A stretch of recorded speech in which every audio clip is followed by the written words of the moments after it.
This piece, entitled The Egoless Being, is taken from The Deeper Mysteries by Edward Clarence Farnsworth. The Egoless Being, read by Dave Marsland of Cardiff Theosophical Society. Human intelligence is by no means keen enough to reach truth at a single effort. Its approach is only by narrow degrees. Attaining a degree, one often deems his desire accomplished, but further investigation proves the inadequacy of his truth. So, if of progressive mind, he is impelled to a wider and deeper seeking. Eventually, he realizes that his latest truth is only relative, in fact a milestone on the journey to ultimate reality. The Eastern method of imparting occult truth adapts itself to the natural processes of the mind. As a light bringer from the East, HPB adhered to the manner of instruction sanctioned by her masters. Hence, many of her expositions have since been more or less unveiled or even restated.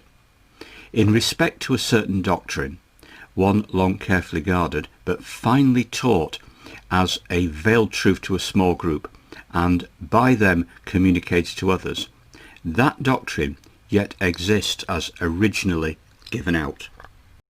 We refer to the doctrine which deals with the condition of the human ego and the fate of man's lower quaternary when the two have been wholly sundered. This doctrine contains several statements which do not dovetail into the current conception of septenary man. Hence our desire to unveil still more, and thus show somewhat of truth hidden beneath the exterior. We regard man as a compound being, a sevenfold group soul built not from the base upward, but from the top downward, in a gradual evolution from Jupiter to the Earth, where he acquired his seventh and basic soul or vehicle, the physical peculiar to this planet. On the other hand, the usual teachings make a man a triad of real and imperishable higher principles, which reflect themselves downwards as an illusionary triad functioning in an illusionary envelope.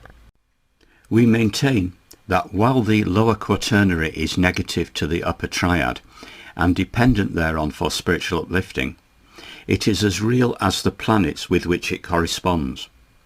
In fact, it is a permanent entity capable of widening the outlook of the upper triad and therefore joined to it by a community of interests.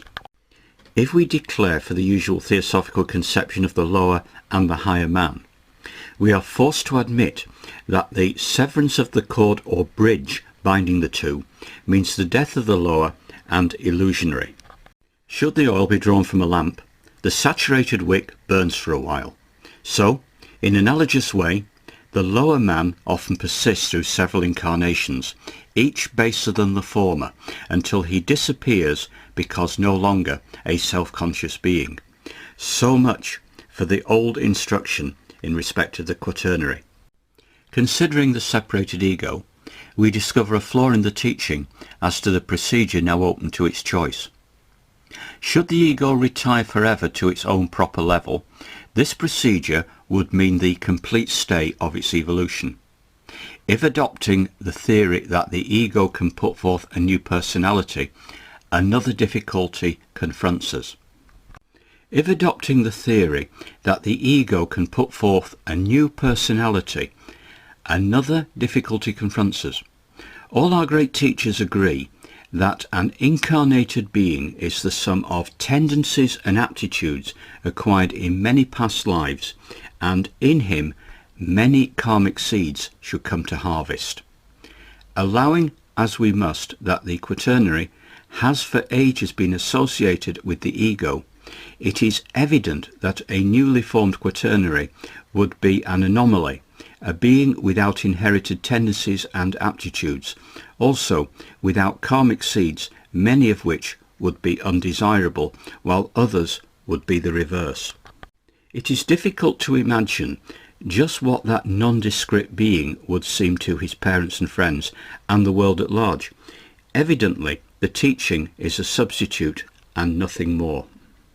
If, during its ages of union with the ego, the quaternary has produced nothing that can be assimilated by the other, then the severance of upper and lower will become total, but such an unfruitful quaternary it is difficult to imagine. The inner teaching is that whatever the ego has acquired from its associate constitutes an imperishable tie. The base quaternary may sink even to the loss of self-consciousness, but in a future manvantara, or perhaps in an outer planet, it yet will rise to a receptive condition.